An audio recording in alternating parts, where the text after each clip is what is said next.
이 시간 하나님께서 우리에게 주시는 생명의 말씀은 에베소서 5장 22절에서 33절 말씀입니다. 제가 하나님의 말씀을 봉독하겠습니다. 아내들이여 자기 남편에게 복종하기를 주께 하듯하라.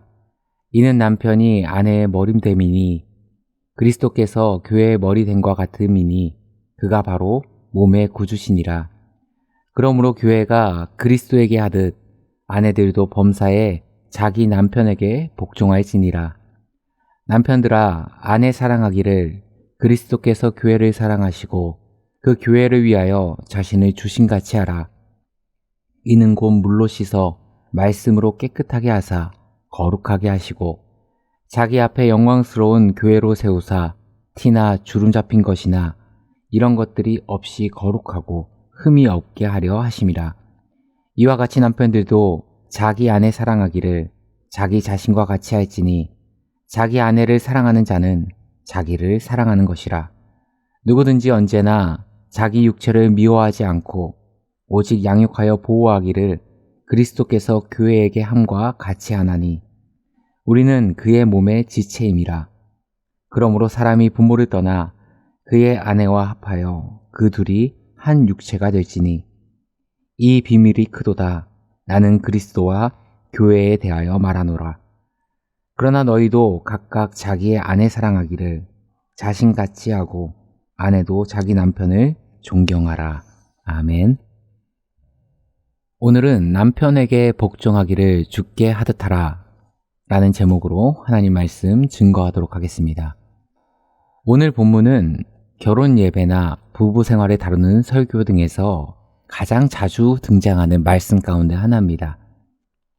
오늘 본문은 많은 남성들에게 힘과 위로를 주는 말씀인데요. 22절과 23절을 보시면 아내가 자기 남편에게 복종하기를 주께 하듯하라 라고 성경은 말합니다.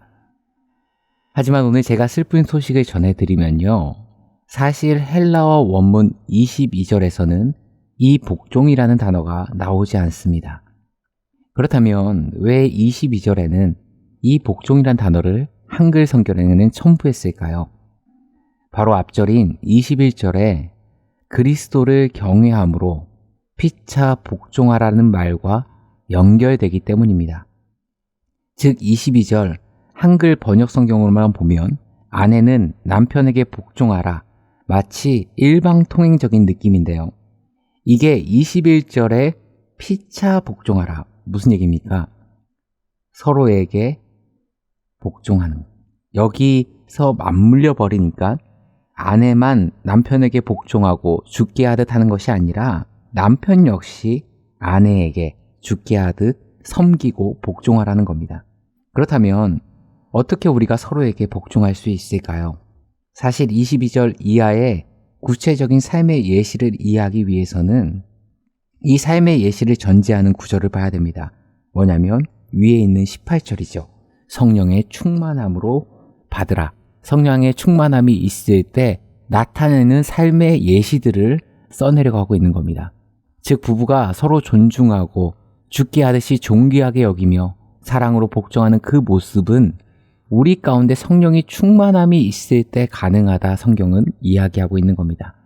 그런데 22절에서 이 복종이라는 단어는 솔직히 우리에게는 조금 부정적인 인식을 줍니다. 내 의지와 상관없이 싫든 좋든 굴복해야 한다는 뉘앙스로 다가오기 때문에 긍정적인 반응보다는 거부 반응이 먼저 일어납니다. 또 왠지 남편을 사랑하고 아내를 사랑한다 하지만 복종이라는 단어까지 쓰기에는 뭔가 조금 더 손해보는 것 같고 자존심이 상하기도 하고 묘한 느낌을 주는 단어가 복종이 아닐까 생각합니다.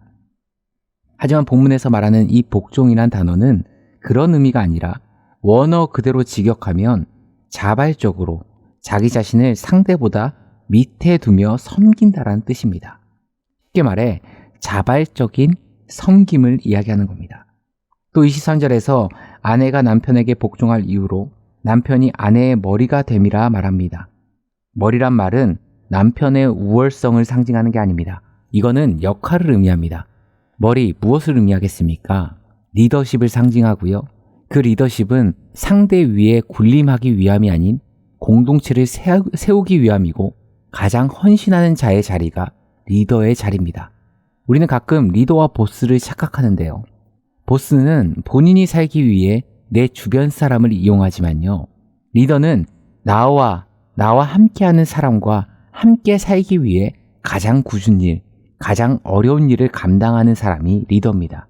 바꿔 말하면 남편이 아내의 머리가 된다는 것은 하나님이 우리에게 주신 공동체를 아름답게 이루어 나가며 세워 나가는데 남편들은 가장 힘들면서도 가장 굳은 일을 마다하지 않는 리더로서의 영향력을 발휘해야 된다. 성경은 이야기하는 겁니다. 그리고 성경은 이렇게 이야기합니다. 남편들아 아내 사랑하기를 그리스도께서 교회를 사랑하시고 그 교회를 위하여 자신을 주신같이 하라. 주님이 우리를 존중하시고 우리의 목소리에 귀 기울이시고 죽기까지 아끼고 사랑하셔서 마치 자신을 양떼를 위해 아낌없이 내어주신 같이 그렇게 귀하게 여기고 존중하며 우리 역시도 사랑하라 이야기하는 겁니다. 그리고 이것은 역시 피차 서로라는 전제하에 이야기되는 것이기에 아내도 남편을 귀하게 여기고 존중하며 주님이 교회를 사랑한 것 같이 남편을 사랑하는 것이 마땅한 바다 성경은 이야기합니다. 하지만 우리가 살아가다 보면 사랑으로 이루어진 부부라도 항상 365일 사랑스러운 일들로만 어떻게 가득할 수 있겠습니까? 우리 남편이 늘 사랑스럽기만 하면 얼마나 좋겠습니까? 하지만 우리가 살아가다 보면 때로는 실망할 때도 오고 마음에 상한 순간도 오고 때로는 그 사람의 약점이 내게 속상함으로 다가올 때도 분명히 있을 겁니다. 하지만 성경은 어떻게 말합니까? 26절과 27절을 보시면 이는 곧 물로 씻어 말씀으로 깨끗하게 하사 거룩하게 하시고 자기 앞에 영광스러운 교회로 세우사 티나 주름 잡힌 것이나 이런 것들이 없이 거룩하고 흠이 없게 하려 하심이라. 무언가 더러워서 씻어 깨끗하게 하고 흠이 없게 해야 합니다. 바꿔 얘기하면 남편의 약점이 있다고 해서 아내가 문제가 있다고 해서 그것을 지적만 하고 정작 도와주지 않는다면 그것은 옳지 않다라는 겁니다. 사실 이 세상에는 완벽한 사람은 없습니다. 그리고 누구나 부족함이 있을 수 있고 그 사람의 문제가 있을 수 있습니다. 그런데 소망이 있는 것은 변화될 존재이기 때문에 그렇습니다. 하나님의 말씀으로 깨끗하게 되고 장차 티 없고 주름도 없고 거룩하고 흠이 없는 온전한 사람으로 변화될 것을 말씀하십니다. 그리고 성경은 하나님이 우리를 그렇게 변화시키고 만들어 가듯이 우리도 아내는 남편에게, 남편은 아내에게 상대방이 변화될 것을 기대하며 순종하고 사랑함으로 그 사람을 섬기는 모습으로 부부가 온전히 사랑을 이루어 가야 된다 말하고 있는 겁니다. 이 말을 바꾸어 말하면 뭡니까? 배우자의 사랑으로 내가 변화되고 성장하며 나의 사랑 어린 섬김으로 나의 배우자가 더욱 성숙한 사람이 되는 것, 그것이 바로 부부관계다 성경은 말합니다. 정신과 의사이자 미국의 저명한 사상가인 스카펙이라는 분이 있는데요. 이분은 참 재밌는 게 원래는 종교가 불교였습니다. 그런데 나중에 은혜 받고 기독교로 개종한 분인데요. 이분이 베스트셀러 작가입니다. 이 스카펙이 쓴 책 가운데 아직도 가야 할 길이란 책에 보면요. 스카펙은 사랑을 이렇게 정의 내린대요. 사랑은 자기 자신이나 혹 타인의 정신적 성장을 도와줄 목적으로 자기 자신을 확대시켜 나가려는 의지다. 쉽게 표현하면 사랑은 상대방의 영적, 정신적 성장을 위해 나 역시도 성장하는 것이라는 겁니다. 즉 부부란 서로를 통해 함께 변화되고 함께 성장하는 믿음의 공동체입니다. 그렇기에 희생도 있고 섬김도 있고 그 안에는 사랑의 눈물도 있는 겁니다. 그리고 오늘보다 내일이 더욱더 기대되는 것이, 더 소망이 있는 것이 바로 부부입니다. 그래서 성경은 부부를 돕는 배필이라고 부릅니다. 히브리 원어로 보면 돕는 배필은 거울 속에 또 다른 나를 의미합니다. 마치 전혀 다른 두 개의 톱니바퀴가 떨어져 있을 때는 정반대지만 맞물렸을 때는 완벽하게 맞아떨어져 돌아가는 것처럼 하나님은 나의 장점이 배우자의 단점을 채워주며 그 사람을 성장하게 만들고 배우자의 장점이 나의 단점을 보완하고 나를 성숙하게 만드는 것. 그래서 함께 아름답게 성장하고 지어져 가는 것. 그것을 부부라고 이야기합니다. 얼마나 축복된 관계입니까? 오늘 말씀을 정리하도록 하겠습니다. 가정은 내가 행복하기 위해서 상대방을 내 인생에 끌어들이는 것이 아닙니다. 내가 행복하기 위해 조건에 맞는 사랑과 배경을 갖다 놓는 것이 아니고 다른 사람의 인생을 끌어와서 또 다른 이와 비교하는 것도 아닙니다. 가정의 시작은 상대방에게 아름다운 가치를 부여하고 사랑을 내어주는 곳이 가정입니다. 주님이 우리를 위하여 십자가에 자신의 몸을 내어주셨듯이 우리도 남편에게 또 아내에게 정말 귀한 가치를 부여하고 내 삶을, 내 헌신을, 내 눈물을 내어주는 삶이 되어야 됩니다. 이런 아름다운 사랑의 모습이 이 자리에 모인 이 시간에 예배드리고 있는 우리 모든 성도님들의 가정 가운데, 부부관계 가운데 가득하기를 주님의 이름으로 간절히 소망합니다. 함께 기도하시겠습니다.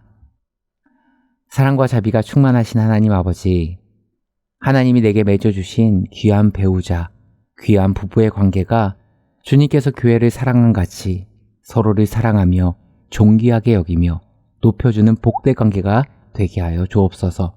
때로는 부족하더라도 우리의 사랑으로 채워주며 함께 부부가 아름답게 지어져가는 우리의 가정, 우리의 부부가 될 수 있도록 주님 함께하여 주시고 은혜 위에 은혜를 더하여 주옵소서. 이 모든 말씀 우리 주 예수 그리스도의 이름으로 기도드리옵나이다. 아멘.